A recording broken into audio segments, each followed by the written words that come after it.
आज दिल्ली प्रदेश और दिल्ली की जनता के लिए, इस विधानसभा के लिए बहुत ही दुखदायक दिन है कि शायद दिल्ली के इतिहास का सबसे बड़े घोटाले के ऊपर चर्चा करने के लिए हम सब लोग एकत्रित हुए हैं। दिल्ली के इतिहास का ये सबसे बड़ा स्कैम है।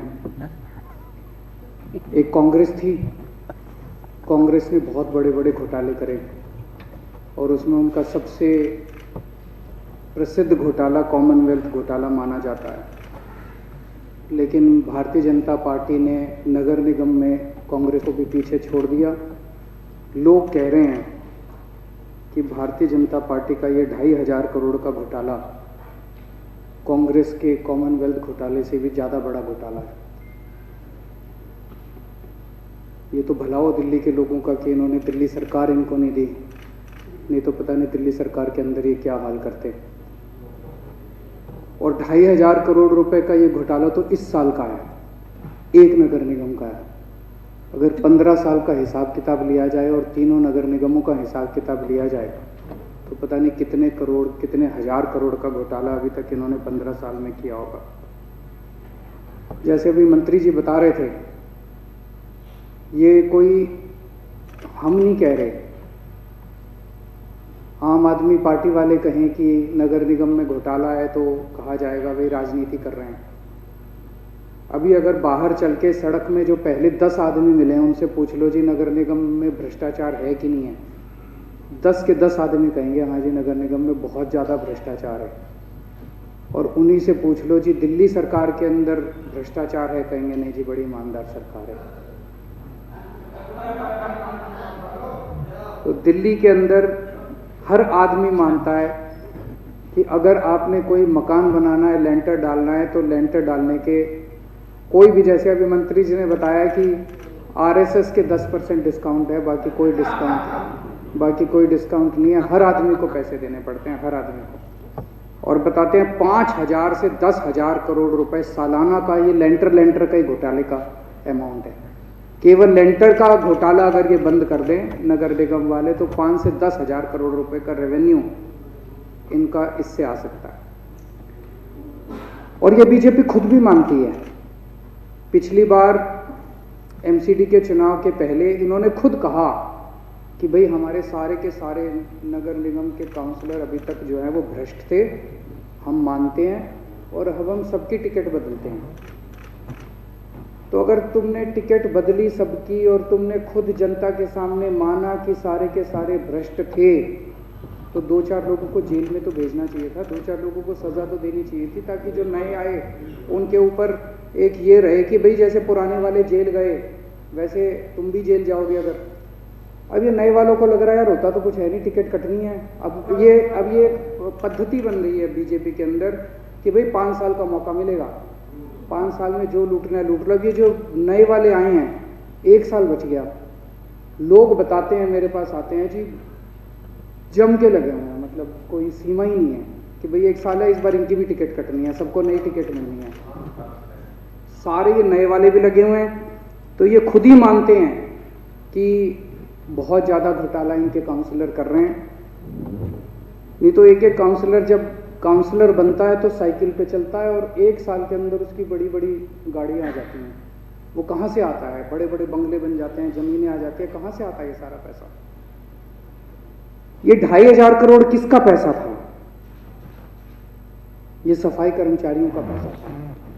इससे सफाई कर्मचारियों के सारे एरियर, बेचारे सफाई कर्मचारी कब से अपने एरियर के लिए लड़ाई लड़ रहे हैं। अगर ये 2,500 करोड़ का घोटाला नहीं होता तो ये सफाई कर्मचारियों को उनकी तनख्वाह मिल सकती थी, उनको उनके सारे एरियर मिल सकते थे। अगर ये 2,500 करोड़ का घोटाला नहीं होता तो जो डॉक्टर, जिनको डॉक्टरों को 3-3, 4-4, 6-6 महीने से तनख्वाह नहीं मिल रही, जिन्होंने बेचारों ने कोविड के टाइम पे अपनी जान दांव पे लगा के लड़ाई लड़ी, जनता की सेवा की, उन सबको उनकी तनख्वाहें टाइम पे मिल सकती थी। दिल्ली सरकार एक एक पैसा बचा रही है, एक एक पैसा। हम हर चीज में एक एक पैसा बचाते हैं। सारी जनता जानती है हमारा एक फ्लाईओवर बनता है, अब तो कितने बन लिए। एक ही का उदाहरण होगा, 325 करोड़ का फ्लाईओवर बनना था, हमने 200 करोड़ में पूरा कर दिया।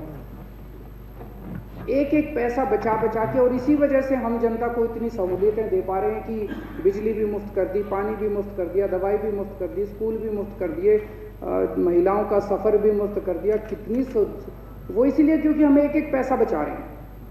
और इन्होंने एक पुल बनाया, वो रानी झांसी फ्लाईओवर कितने का बनना था? नहीं, 180 करोड़ का बनना था, 187 का, और शायद 730 करोड़ का बना पूरा हुआ। बनते बनते बनते 187 करोड़ का फ्लाईओवर जो बनना था वो बन के 730 करोड़ का पूरा हुआ। हमारा 325 करोड़ का फ्लाईओवर 200 करोड़ का पूरा हुआ। फिर कहते भ्रष्टाचार नहीं है एमसीडी के अंदर। बताओ, ये भ्रष्टाचार नहीं तो और क्या चीज़ है? इतना भ्रष्टाचार कर रखा है, अगर यहाँ पे गिनाने लग जाए तो पूरी रात बीत जाएगी यहाँ पे। ये सारा पैसा जनता का पैसा है, जनता टैक्स देती है। दिल्ली की जनता कड़ी मेहनत करके, रात दिन मेहनत करके, अपने बच्चों का पेट काट के नगर निगम को टैक्स देती है। उस जनता के पैसे की चोरी हुई है। अगर ये 2500 करोड़ में कैलकुलेट कर रहा था, अगर ये 2500 करोड़ का घोटाला नहीं होता, इसमें भाई साहब 7500 बेड के नए अस्पताल बन सकते थे। इसमें 12500 मोहल्ला क्लिनिक बन सकते थे। 12500 मोहल्ला क्लिनिक दिल्ली में बन सकते थे अगर ये 2500 करोड़ का घोटाला नहीं होता। लेकिन बड़े दुख की बात यह है कि जब सीबीआई की मांग की, सीबीआई की मांग करने के लिए जब राघव चड्ढा उन्होंने कहा मैं अमित शाह जी से मिलने के लिए जा रहा हूं, तो उनके घर पहुंच गई सारी दिल्ली पुलिस। बलात्कारियों को पकड़ने के लिए पुलिस नहीं जाती, राघव चड्ढा को पकड़ने के लिए दिल्ली पुलिस ने इनको इनके घर से गिरफ्तार कर लिया। दिल्ली पुलिस, ऋतुराज को भी किया था, 6 लोगों को उनके घर से गिरफ्तार कर लिया। बताओ, क्या अमित शाह जी से देश की जनता नहीं मिल सकती? चुने हुए प्रतिनिधि नहीं मिल सकते? अगर अमित शाह जी भी इनके साथ बैठ के एक कप चाय पी लेते तो इनका बड़ा अच्छा इनका मन लगता। अब देखो बेचारा शक्ल से गुंडा लगता है,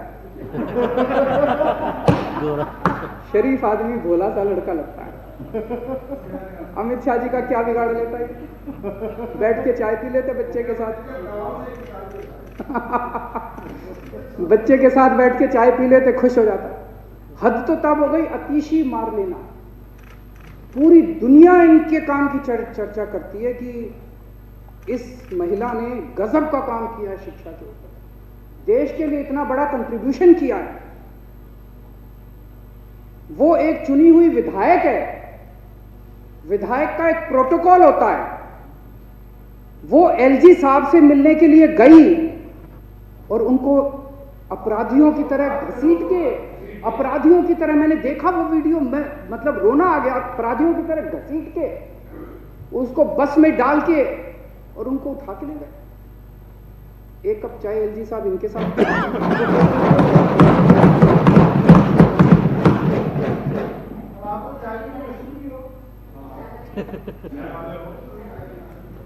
तो ये तो सही नहीं है।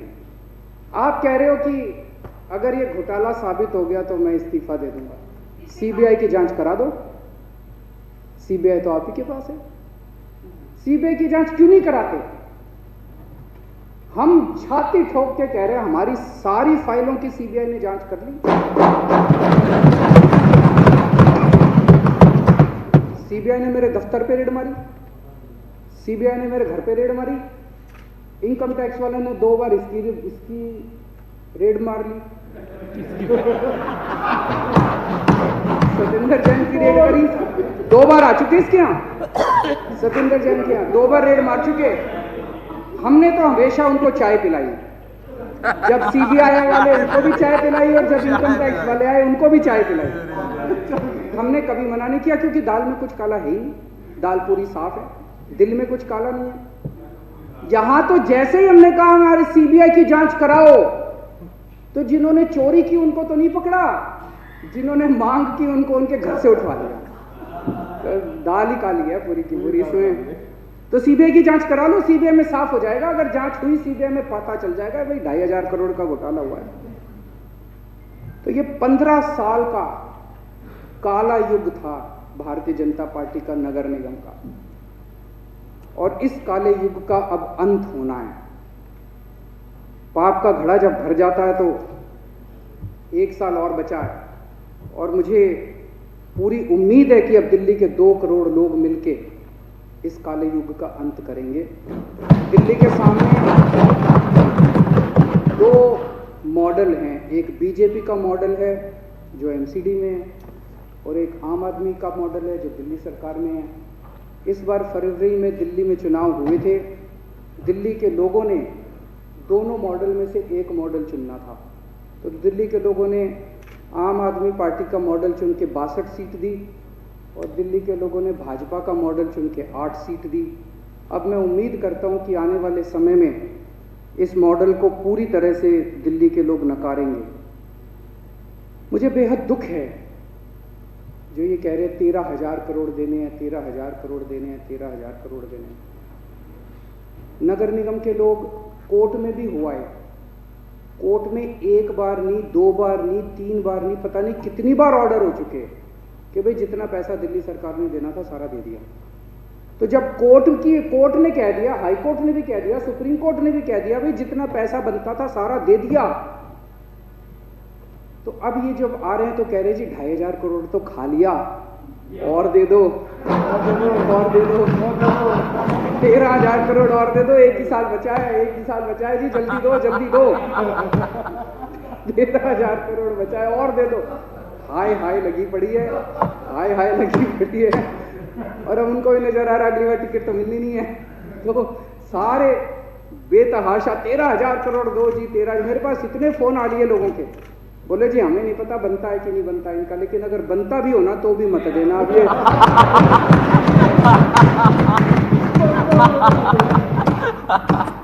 ये सारा पैसा खा जाएंगे।